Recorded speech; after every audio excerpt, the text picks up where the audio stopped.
Arctic shipping, the future of global trade, or the world's biggest maritime illusion. Imagine a world where a cargo ship can sail from Shanghai to Rotterdam without passing through the Suez Canal, without navigating the pirate infested waters near the Horn of Africa, and without spending weeks crossing the Indian Ocean. Instead, it travels across the roof of the world through waters that remained locked beneath thick ice for thousands of years. It sounds like science fiction, yet every summer more ships attempt exactly that journey.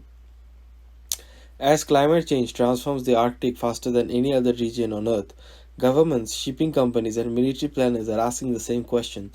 Is Arctic becoming the next great maritime highway, or is it merely an expensive fantasy driven by optimistic headlines? For decades, the Arctic has been portrayed as the next frontier of globalization. Advocates argue that the melting ice will permanently redraw the world's shipping map, shorten voyages between Europe and Asia by thousands of kilometers, and weaken the dominance of strategic choke points like the Suez Canal and the Strait of Malacca. Critics respond that the Arctic remains one of the harshest operating environments on the planet, where unpredictable ice, extreme weather, limited infrastructure, geopolitical tension make large scale commercial shipping unrealistic. The debate is no longer theoretical. Cargo vessels, LNG tankers, research expeditions, military patrols, and even cruise ships are increasingly entering Arctic waters. Russia has invested billions of dollars into northern ports and nuclear powered icebreakers. China has declared itself a near Arctic state and included Arctic shipping within its broader Polar Silk Road strategy. NATO countries are expanding their Arctic military presence, recognizing that commercial competition and strategic rivalry are becoming inseparable in the High North. But beneath the headlines lies a much more complicated reality. The Arctic is not simply opening because temperatures are rising. Geography, economics, engineering, insurance, environmental concerns, and international politics all determine whether a shipping route succeeds or falls. A shorter route on a map doesn't automatically become a profitable one in the real world. In this video, we will examine whether Arctic shipping is truly the future of global commerce or one of the most misunderstood trends in the international trade. We will explore how these northern routes work, why they attract enormous attention, what obstacles continue to limit their growth, and whether the Arctic will eventually transform global shipping or remain a niche corridor serving only a small portion of the entire world trade.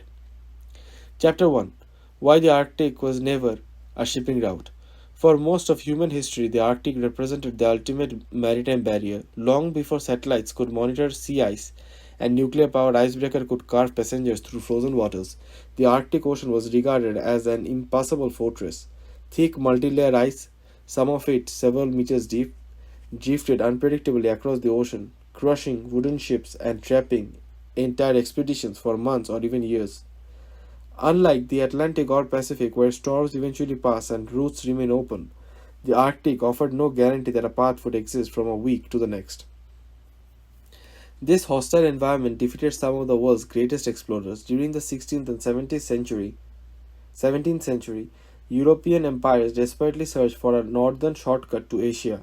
Spain and Portugal dominated southern sea routes around Africa and across the Atlantic, forcing rivals like England and Netherlands to seek alternative passages. If a northern route could be found, merchants could bypass hostile powers and reduce travel times and gain direct access to the lucrative spice trade without sailing halfway around the world. The dream produced two legendary objectives. One was Northeast Passage, stretching along the northern coast of Eurasia from Europe to the Pacific. The other was the Northwest Passage, weaving through the maze of islands that make up the Canadian Arctic archipelago. On maps, both routes appeared remarkably simple. In reality, they were among the most dangerous waterways ever attempted. Numerous expeditions vanished into the ice. Ships became trapped for entire winters as darkness engulfed the Arctic for months at a time. Crews suffered from starvation, scurvy, frostbite, and psychological collapse. Even when explorers survived, they often returned with the same conclusion. The Arctic could not support regular commercial navigation because the ice behaved unpredictably. A route that appeared open one season might become completely blocked the next. Perhaps no expedition better illustrates this than Sir John Franklin's ill-fated voyage of 1845. Equipped with two of Britain's most advanced ships and 189 crew members, Franklin set out to complete the Northwest Passage once and for all. Neither the ships nor a single crew member returned alive. Years of search expeditions eventually revealed that the vessels had become trapped in ice, forcing the survivors to abandon them and attempt an impossible march across the frozen wilderness. The Franklin disaster became one of history's greatest symbols of Arctic exploration and demonstrated that technology alone could not overcome the region's unforgiving environment. Even the Northeast Passage, which today forms the basis of Russia's northern sea route, largely remained largely unusable. Although portions of the Siberian coastline could occasionally be navigated during unusually warm summers, thick ice repeatedly blocked progress. Commercial shipping companies could not build business models around routes that might only be available for a few unpredictable weeks each year. By the beginning of the 20th century, global trade had largely abandoned the Arctic dream. Instead, engineering projects transformed world commerce in warmer waters. The opening of the Suez Canal in 1869 connected Europe directly with Asia through the Mediterranean and Red Sea. The Panama Canal followed in 1914, linking the Atlantic and the Pacific Oceans. These artificial waterways offered what the Arctic never could: reliability. Ships could plan schedules months in advance. Insurers could accurately calculate risks, and ports developed into massive logistical hubs capable of supporting global commerce. For more than a century, the Arctic remained strategically important but economically marginal. It served military submarines during the Cold War, scientific expeditions, and isolated communities, but it played almost no role in mainstream international shipping. The frozen ocean had defeated generations of explorers, appeared destined to remain one of the last untouched frontiers of global transportation. Then, during the late 20th century, something began to change, not because humanity had suddenly become more capable, but because the Arctic itself was changing. The ice that had blocked ships for thousands of years had retreated at a pace few scientists had anticipated, reopening an ancient question that the world thought had already been answered. What happens when the world's final frozen ocean begins to melt? Chapter 2: Climate Change and the Opening of the Arctic.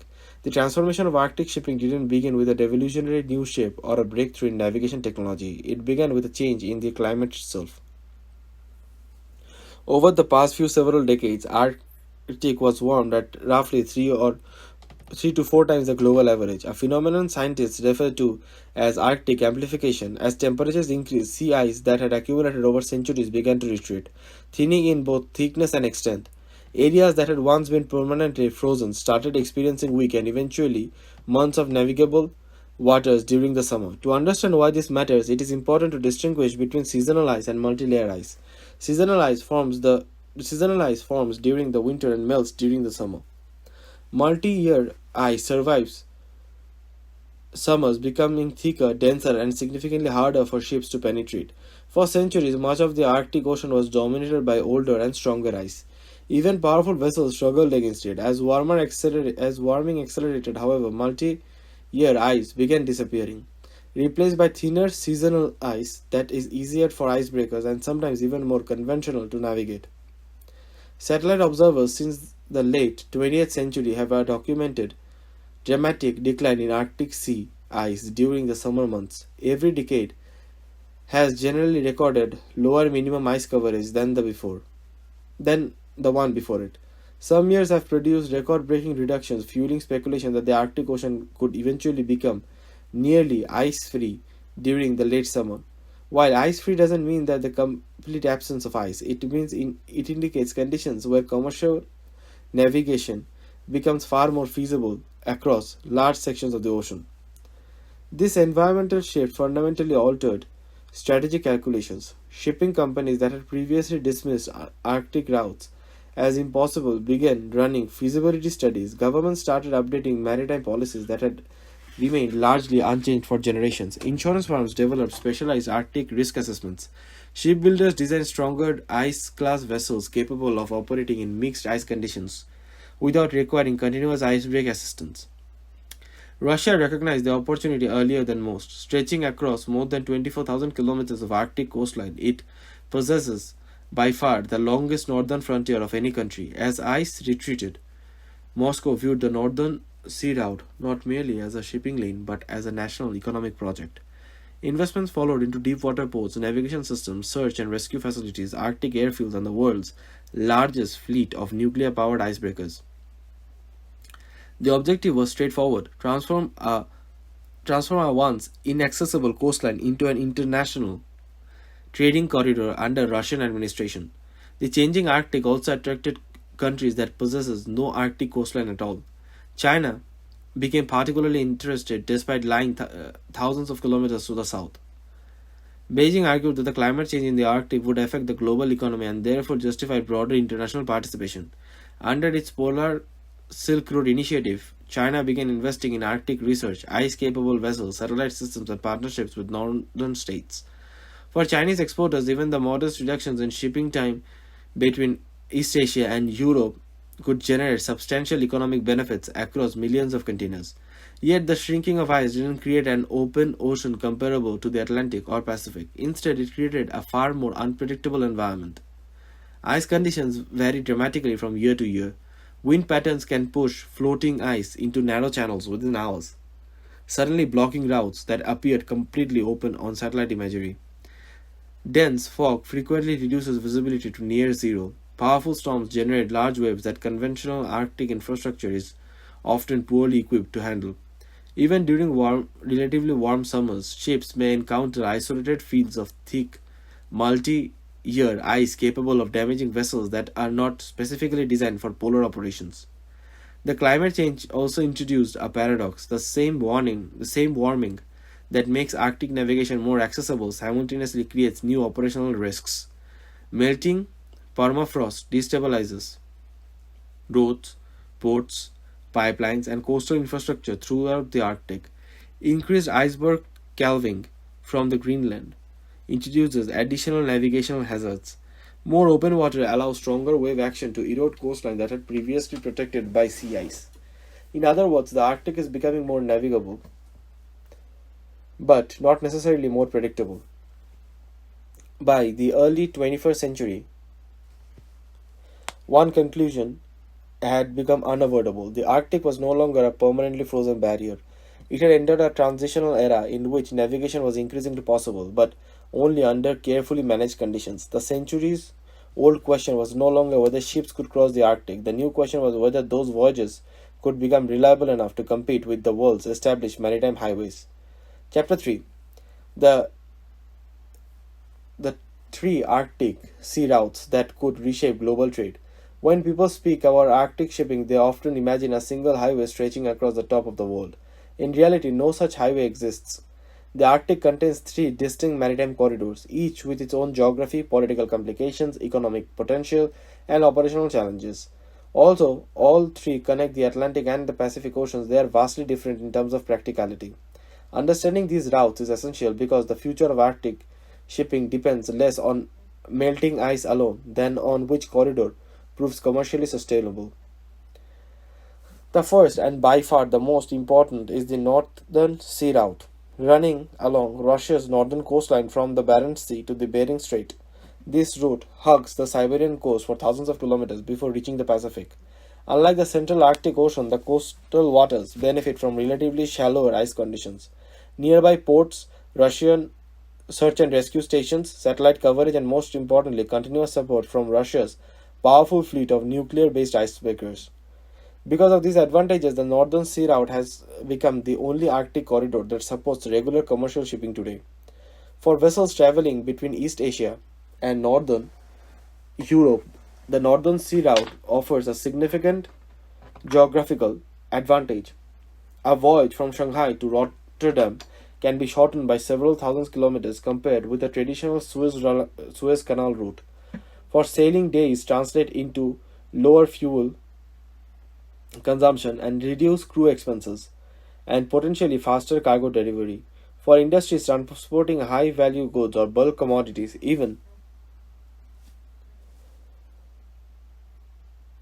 For industries transporting high value goods or bulk commodities, even a reduction of 1 or 2 weeks per voyage can produce substantial financial savings over an entire fleet. However, this route clearly comes with a critical condition. Nearly all of it lies within waters that Russia considers to be under its jurisdiction. Ships are generally required to provide advance notification, comply with Russian regulation, pay transit fees where applicable, and in many cases employ Russian icebreaker or piloted services. This means that while the route is physically shorter, it is also potentially dependent on Moscow's willingness to facilitate international shipping. Following the deterioration Following the deterioration of relationships between Russia and many Western nations after 2022, this political faction becomes just as important as the ice itself. The second corridor is the Northwest Passage. Instead of following a single coastline, it cuts through the labyrinth of islands that form Canada's Arctic archipelago. Historically, this was the legendary route sought by European explorers. For centuries, on modern maps it appears highly attractive, providing another shortcut between Europe and Asia. Yet geography makes the Northwest Passage considerably more difficult than its Russian counterpart.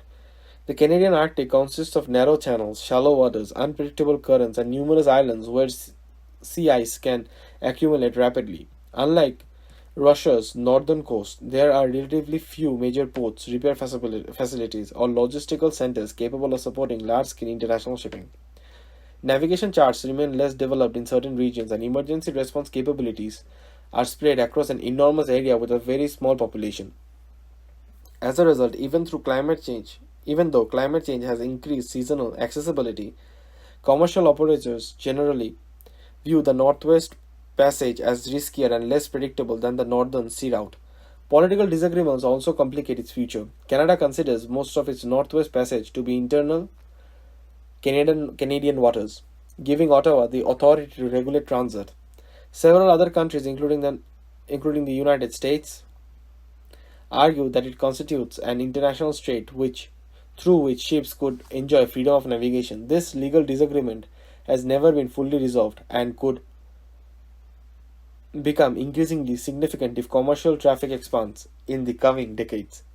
The third and most ambitious corridor is the Transpolar Sea Route. Unlike the other two, this path doesn't follow any coastline. Instead, it crosses directly through the central Arctic Ocean, passing over the geographic roof of the planet itself. On paper, this is the shortest possible connection between northern Europe and Northeast Asia. If fully navigable, it would eliminate many of the detours required by coastal routes and bypass the territorial waters of individual Arctic states for much of the journey. Today, however, the Transpolar Route remains largely a vision for the future. Even though sea ice continues to decline, the central Arctic Ocean still experiences some of the harshest conditions on Earth. Ice concentrations remain higher than along coastal routes. Weather forecasts become more difficult.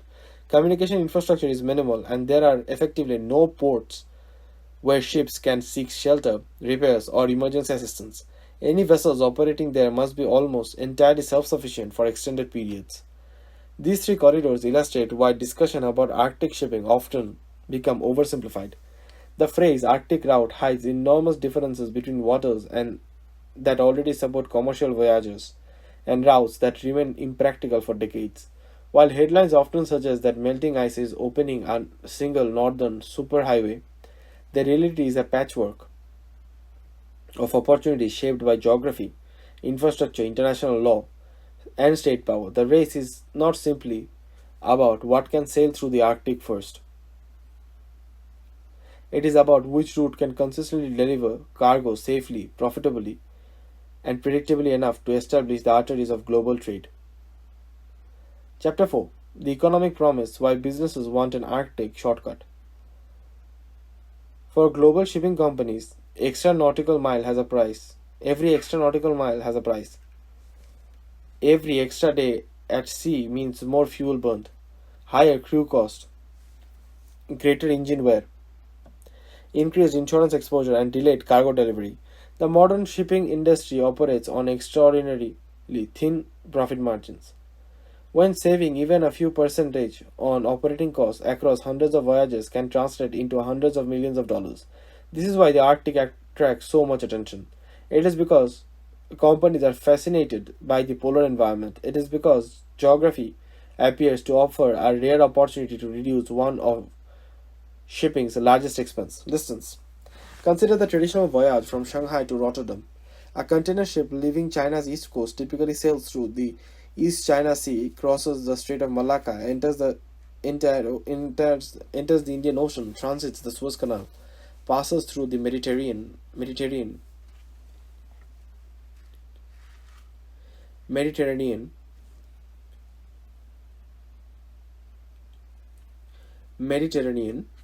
and finally reaches northern Europe. The journey covers well over 20,000 kilometers and requires passage through some of the world's busiest and most strategically vulnerable maritime choke points. Every segment introduces cost congestions and geopolitical risks.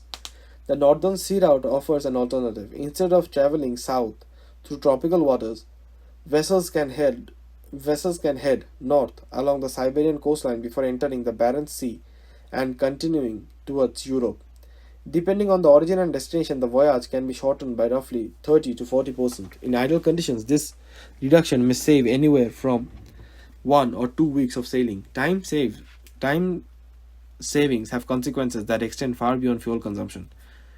Ships spend less time tied up transporting a single cargo, allowing time to complete more voyages each year. Faster delivery improves cash flow because goods reach markets sooner. Manufacturers carrying expensive inventory reduces storage costs. Importers receiving products far quicker, shortening supply chains often stretch across continents. Fuel represent another major incentive. Modern container ships consume enormous quantities of marine fuel every day. Although newer vessels are becoming more efficient, fuel remains largely one of industry's largest operating expense. A shorter voyage directly reduces total fuel burnt, lowering costs while also decreasing carbon emissions per trip. At a time when environmental regulations are stricter and shipping companies face increasing pressures to reduce greenhouse gases emission, this potential advantage receives significant attention. The Arctic also appears attractive because it bypasses several geopolitical choke points. The Strait of Malacca carries an enormous proportion of global trade but remains vulnerable to congestion and regional tensions. The Suez Canal has repeatedly demonstrated how dependent world commerce has become on a narrow single waterway. The grounding of the Ever Giving in 2021 blocked the canal for only 6 days, yet the disruption delayed hundreds of ships, costing the global economy billions of dollars. The incident exposed the fragility of supply chains built around a handful of critical maritime corridors. For governments as well as shipping companies, the Arctic represents diversification. Rather than replacing existing routes, it can provide an alternative where trading corridors become blocked by accidents, wars, sanctions, piracy, or political instability. From a strategic perspective, redundancy itself possesses enormous value. Certain industries stand to benefit far more than others. Liquefied natural gas producers are among the largest beneficiaries because many of Russia's largest LNG facilities are already located in the Arctic. Ice class LNG carriers can transport gas directly from northern export terminals to European or Asian market without first sailing thousands of kilometers south. Mining companies extracting nickel, rare earth minerals, iron ore, and other minerals across Arctic regions similarly gain access to shorter export routes. Bulk commodity shipping is generally more compatible with Arctic conditions than container shipping. Bulk carriers transport cargoes such as coal, grain, ore, or oil, where delivery schedules are often more flexible. If a voyage experiences several days of delay due to weather or ice conditions, the financial consequences are usually manageable. The container shipping operates under a completely different business model. Major container lines promising high predictable schedules connecting dozens of ports across multiple continents. A delay of only a few days can disrupt entire logistic network, causing missed port slots, warehouse storages, and cascading supply chain failures. Reliability frequently outweighs raw speed. Another limitation arises from geography itself. The Arctic primarily benefits trade between northern Europe and Northeast Asia. Large portion of global commerce do not fit this pattern. Trade between Southeast Asia and Middle East the Middle East and Europe and Africa, South America and Asia, or the eastern United States or and Latin America gains little or no advantage from northern routes. Even among Europe Asia shipments, many destinations lie far enough south than the Arctic provides only modest savings compared with existing maritime corridors. As economists value Arctic shipping, one conclusion becomes increasingly clear. The theoretical savings shown on maps are real, but maps capture only distance. They do not account for insurance premiums, specialized ships, construction, icebreaker fees, weather delays, limited rescue infrastructure, political restrictions, seasonal availability, or operational uncertainty. A shorter route is not automatically a cheaper route. The Arctic's economic promises the Arctic's economic promise depends on whether these additional costs remain smaller than the savings created by reducing sailing distances. That calculation more than melting ice alone will develop whether the Arctic evolves into a major commercial highway or remains a specialized route serving only a few selected industries and regions. Chapter 5: The obstacle that could prevent an Arctic shipping revolution. If Arctic shipping were judged by distance alone, the debate would already be over. Shipping companies would have abandoned traditional routes years ago, and the Northern Sea Route would be carrying millions of containers every month. But the shipping industry has never rewarded the shortest route, it rewards the most reliable one. This distinction explains why the Arctic, despite its impressive geographical advantage, continues to occupy only a tiny fraction of global maritime trade. The first and most obvious obstacle is that the Arctic is still an ice-covered ocean. Climate change has reduced sea ice dramatically, but it doesn't eliminate it. Even during relatively warm summers, large sections of the Arctic remain covered by floating ice that shifts constantly under influence of wind and ocean currents. A route may appear completely open on an satellite imagery can be blocked within hours as drifting ice converges into narrow channels. Captains cannot simply rely on GPS and weather forecasts. They must continuously monitor ice conditions, making navigation far more complex than sailing through established commercial sea lanes. Many vessels operating in Arctic ice require ice-class construction. These ships possess reinforced hulls, strengthened propellers, and specialized rudders and engines designed to operate in freezing temperatures. Building such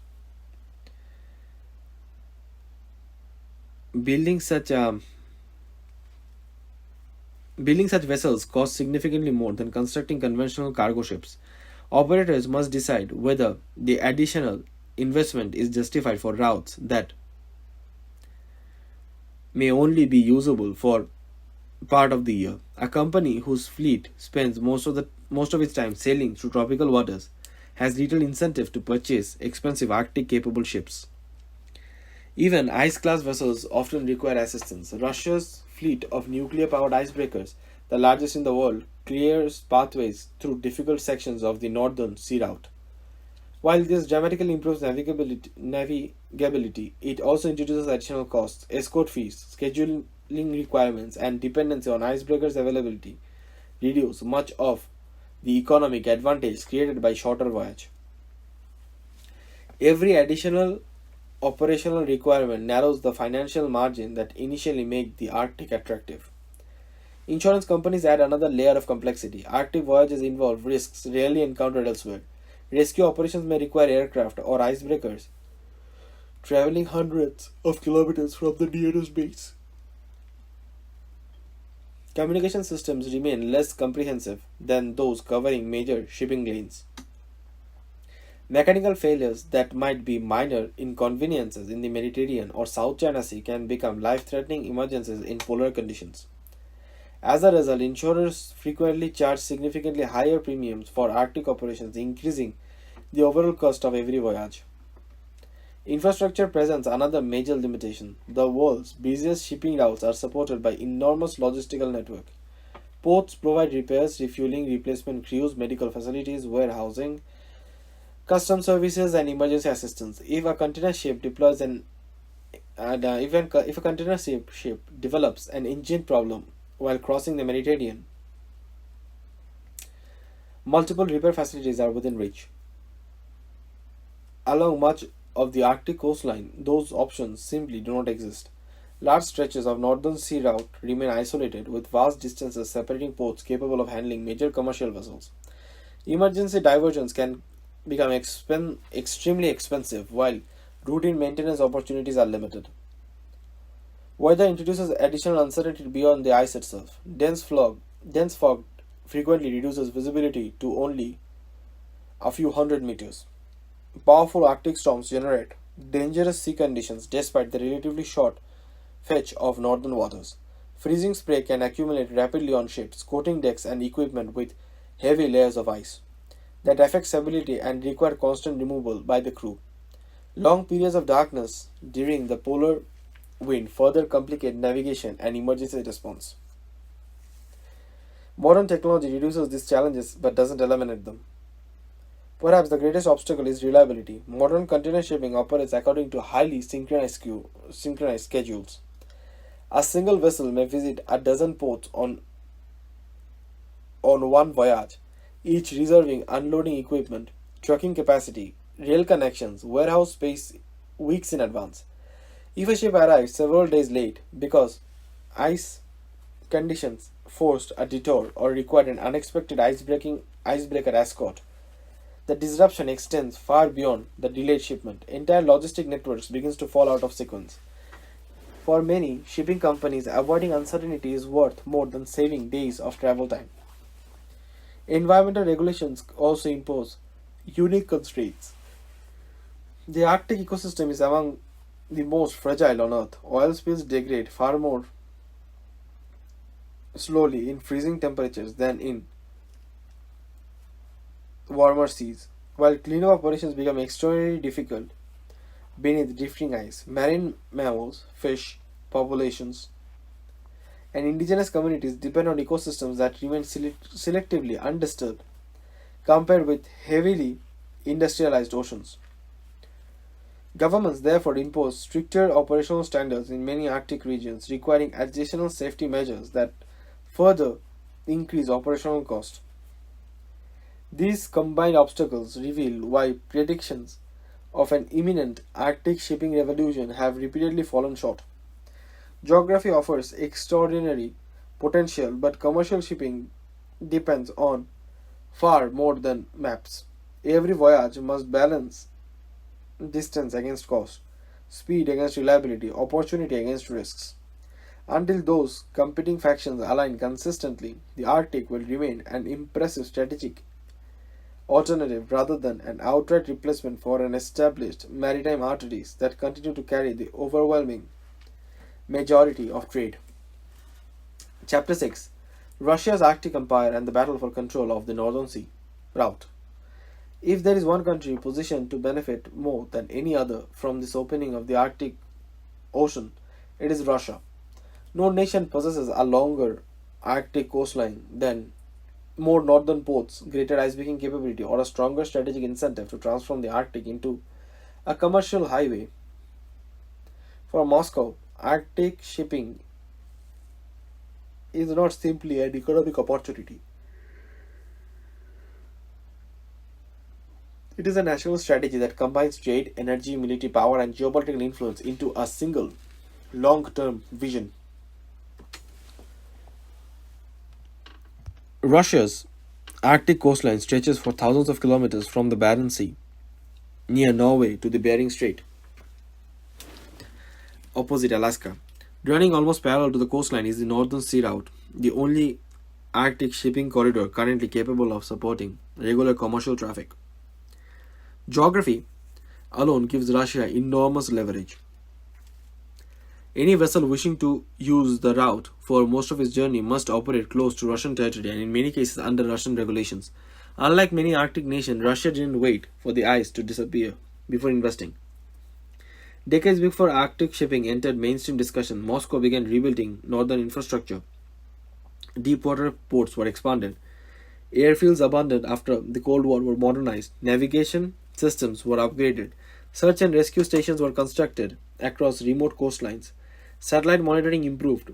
Ice forecasting. Entire logistical networks have developed with one objective ensuring that Russia would dominate Arctic transportation when commercial demand eventually increased. Perhaps Russia's greatest advantage is its fleet of nuclear powered icebreakers. No other country possesses anything comparable in scale or capability. Conventional diesel powered icebreakers can escort ships through modern ice, but nuclear powered vessels operate for years without refueling, while generating immense power capable of breaking through some of the thickest sea ice on Earth. These ships effectively extend the Arctic navigation season, allowing commercial traffic to continue under conditions that would otherwise halt operations entirely. This technological superiority provides Russia with something even more valuable than engineering prestige. It provides control. Icebreakers become essential infrastructure, much like locks on a canal or air traffic control at an airport. Shipping companies operating along northern sections of the Northern Sea Route often depend on Russian escort services, creating both revenue and strategic influence for Moscow. The Arctic is equally important for Russia's energy sector. Some of the country's largest reserves of natural gas, oil, and critical minerals are located in its northern territories. Massive liquefied natural gas projects rely on Yamal, and Gaidan peninsulas rely heavily on Arctic shipping. Specialized LNG carriers transport gas directly from these remote production facilities to European and Asian customers. Without an expanding northern sea route, exploiting many of these Arctic energy resources would have been significantly more expensive. Energy security provides another motivation. China's growing economy requires enormous quantities of oil and natural gas. Russian Arctic LNG projects offer a relatively stable source of long term energy supplies while simultaneously strengthening economic ties between Beijing and Moscow. The Arctic therefore becomes more than a shipping route, it becomes part of China's broader strategy to diversify both trade and energy imports. The United States The United States views these developments through a different strategic lens. Although Alaska gives America a substantial Arctic coastline, Washington historically devoted less attention to Arctic commercial development than Russia. Instead, the region was primarily regarded as a military frontier during the Cold War, where submarines and early warning radar systems and long-range bombers formed part of the nuclear balance between the United States and Soviet Union. Today, military significance has returned with new intensity. American policymakers increasingly view the Arctic as another region where competition with both Russia and China is accelerating. Concerns extend beyond shipping itself. Control over Arctic infrastructure, critical minerals, saltwater communication cables, satellite coverage, emerging sea lanes, all influence future military and economic power. One area where the United States faces a notable disadvantage is ice-breaking capacity. Russia possesses the world's largest and most advanced fleet of icebreakers, including multiple nuclear-powered vessels. By comparison, the American fleet has remained relatively small for decades. Recognizing this imbalance, Washington has announced plans to expand its icebreaker capacity through the closing, though closing the gap will require years of investment. The Arctic Council was originally established to encourage cooperation among Arctic nations on scientific research, environmental protection, and sustainable development. However, growing geopolitical rivalry has complicated this cooperative framework. Relations between Russia and many Western members have deteriorated sharply, making consensus more difficult and reducing the Council's effectiveness in addressing shared Arctic challenges. Port infrastructure represents another decisive advantage for the Suez Canal. The traditional corridor is supported by some of the world's largest ports, including Singapore, Port Klang, Colombo, Jeddah, Dubai, Piraeus, Rotterdam, Antwerp, and Hamburg. These ports provide extensive repair facilities, dry docks, warehouses, and financial services, customs infrastructure, bunkering stations, and intermodal rail connections. Decades of investment have created an integrated logistics network that cannot be replicated overnight. Container ship introduces another obstacle. Modern container networks resemble highly synchronized production systems rather than simple transportation services. A vessel arriving even a day behind schedule can miss its allocated berth, forcing delays that ripple through ports, trucking companies, rail operators, distribution centers, and retailers across multiple continents. Shipping lanes, therefore, prioritize predictability and above almost every other consideration. Saving 10 days of one voyage becomes meaningless if there is a significant chance of losing those savings on weather delays or operational uncertainty.